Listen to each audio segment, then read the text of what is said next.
The latest labour market is not just another routine economic update, it's a flashing warning sign. Layoffs in January surged by 205% compared to December. That is not a minor adjustment. That's not a seasonal noise. That is a dramatic spike that forces us to ask a serious question. Is the US labour market beginning to crack in a way that policymakers and investors are not fully prepared for? When job cuts explode this quickly, it signals that something deeper is happening beneath the surface of the economy. And the scale of what we just saw is not normal by historical standards.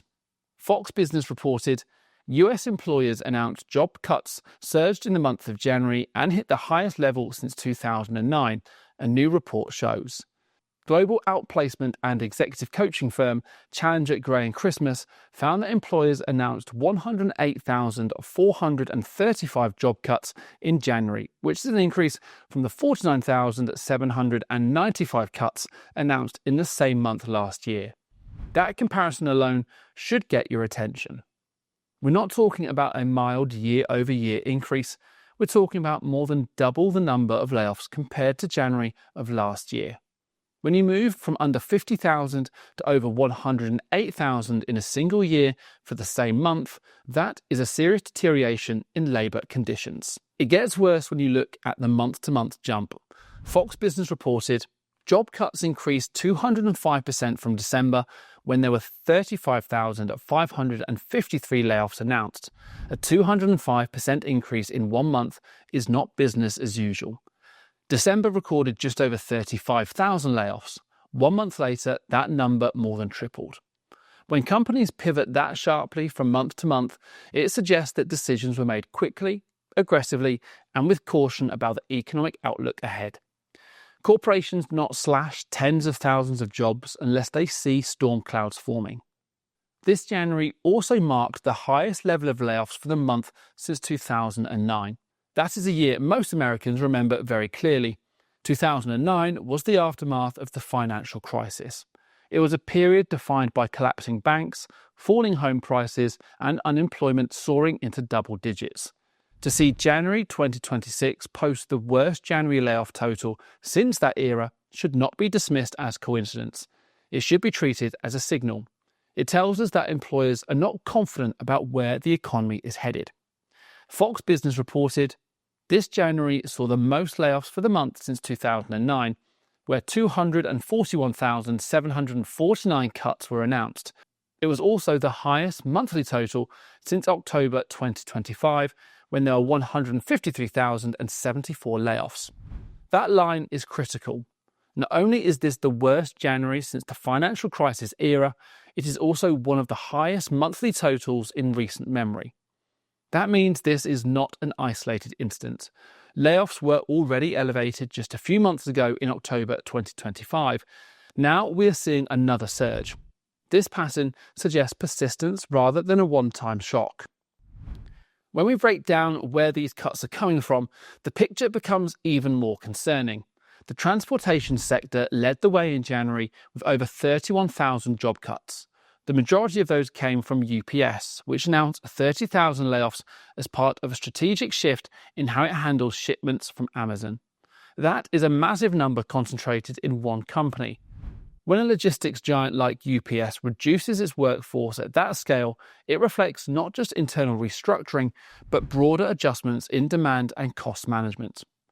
Technology firms were not far behind. More than 22,000 job cuts were announced in the tech sector in January, with Amazon accounting for 16,000 of those reductions.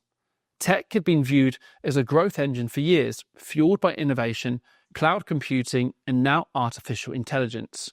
Yet, we're seeing continued waves of restructuring. The message is clear. Even the sectors that were once considered safe are tightening. Fox Business reported, technology firms announced 22,291 cuts in January, most of which came from Amazon, which announced 16,000 reductions as it reorganizes its management structure.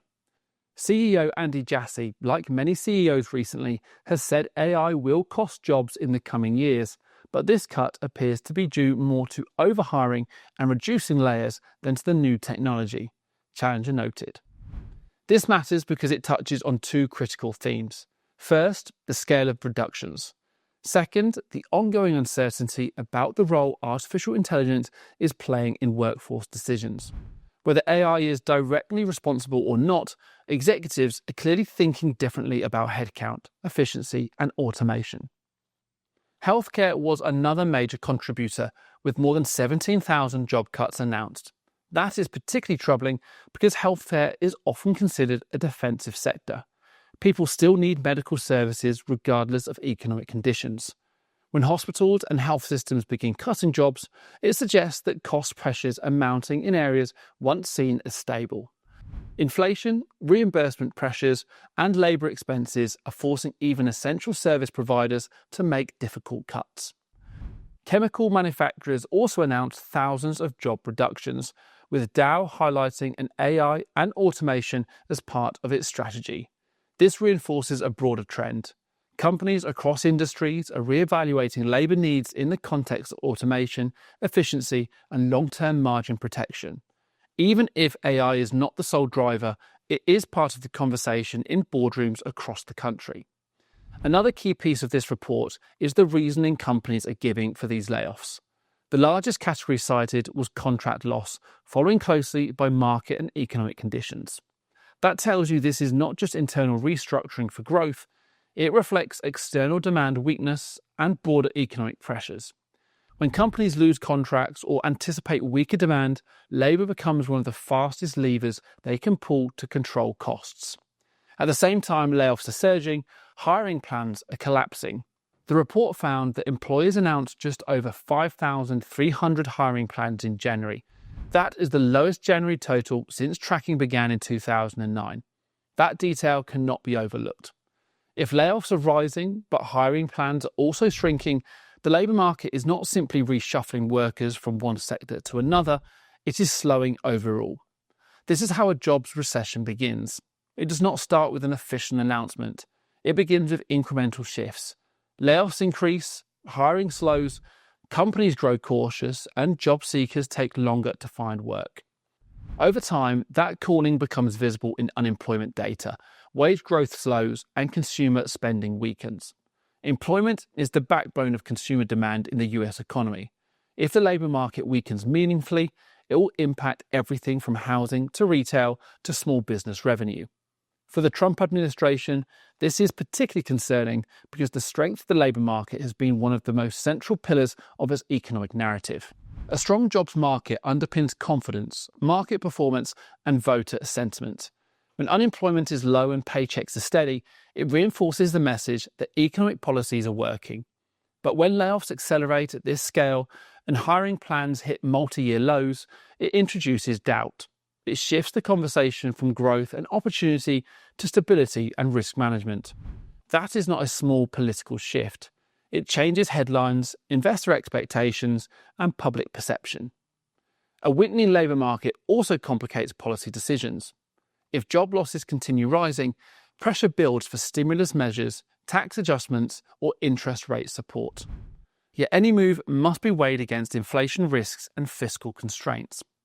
That balancing act becomes harder when the data starts flashing warning signs. Markets react quickly to labour weaknesses because employment is a leading indicator of a broader slowdown. If investors begin pricing in recession risk, financial volatility can increase, which further tightens economic conditions. There's also the ripple effect into consumer confidence. When people see major employers cutting tens of thousands of roles, even those who remain employed begin acting more cautiously. They may delay buying homes, scale back discretionary spending, or postpone business expansion plans. That behavioural shift can slow growth further. For an administration that has emphasised economic strength and resilience, sustained labour market deterioration would not just be an economic challenge, it would become a credibility test. It is important to understand why a 205% monthly increase is so alarming. Seasonal patterns do exist. January often sees restructuring announcements after year-end reviews. But even with that context, this level of acceleration stands out. The magnitude suggests that corporate leadership teams were making defensive decisions late in 2025, anticipating a more challenging 2026 environment. Layoffs are rarely impulsive. They are typically planned weeks or months in advance. The fact that these plans were likely set at the end of last year indicates a shift in corporate expectations. Executives are reading the same economic data as everyone else: slowing global growth, elevated interest rates, tighter credit conditions, and margin pressures. When confidence weakens at the top, it eventually filters down to the workers.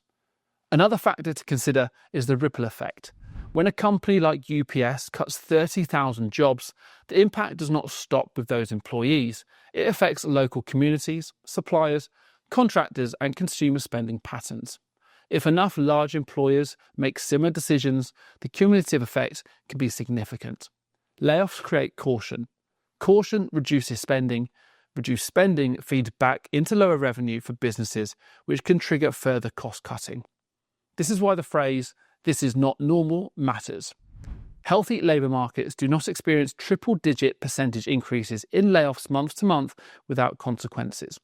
Stable expansions are characterised by steady hiring, moderate turnover, and manageable restructuring. Sudden spikes in job cuts are characteristic of stress. There is also the psychological impact. Headlines about mass layoffs change behaviour. Workers become more cautious about spending. They may delay large purchases like homes or vehicles. They may increase savings as a buffer. That behavioural shift alone can slow economic momentum. Confidence is a powerful driver of growth. When confidence erodes, growth follows. At the same time, policymakers are watching these trends closely. The Federal Reserve monitors labour market conditions as part of its dual mandate. If layoffs continue to rise and hiring continues to fall, it increases the likelihood of policy adjustments. However, central banks face a difficult balancing act. Inflation concerns remain present in many sectors. Cutting rates too quickly could reignite price pressures. Waiting too long could deepen labour market weaknesses. The key question now is whether January was the beginning of a sustained trend or a one-month surge. If February and March show continued elevated layoffs and weak hiring plans, it strengthens the argument that a jobs recession is forming. If numbers stabilise, it may suggest companies front-loaded restructuring early in the year. The next few months will be critical. What makes this moment particularly sensitive is that it comes after a period of relative resilience in the broader economy. Many analysts had pointed to low unemployment rates and steady job creation as proof that the economy was absorbing higher interest rates without major damage. But labour markets often lag. They can appear strong until they shift rapidly. The 2009 comparison is not meant to suggest we are repeating the financial crisis, but it is meant to highlight scale. When layoffs reach levels not seen since a severe downturn, it should prompt careful elevation. Economies rarely move in straight lines. Periods of expansion can give way to contraction faster than many expect. Another element to consider is sector concentration. Transportation and technology represent significant parts of the modern economy. Logistics underpins e-commerce and supply chains. Technology drives productivity and innovation. Weakness in these sectors can have broader implications. It's not just about job counts, it's about economic momentum. Ultimately, the labour market is one of the most important indicators of economic health. Employment fuels consumption. Consumption drives business revenue. Revenue supports investment. Investment creates jobs. When layoffs accelerate and hiring slows simultaneously, that cycle begins to strain. The data we're seeing right now does not confirm a full-scale recession, but it does indicate rising risk. A 205% jump in layoffs, the highest January total since 2009, and the lowest hiring plans in over a decade all point to the same direction. Caution is spreading across corporate America. This is not about panic, it's about recognizing signals. The labour market does not collapse overnight. It weakens step by step. January may represent one of those steps. If this trend continues, it could mark the early stages of a broader slowdown in employment growth across the United States. For now, the numbers speak clearly. Layoffs are rising sharply. Hiring plans are shrinking. Major employers are restructuring aggressively. And the scale of shift is not normal by historical standards.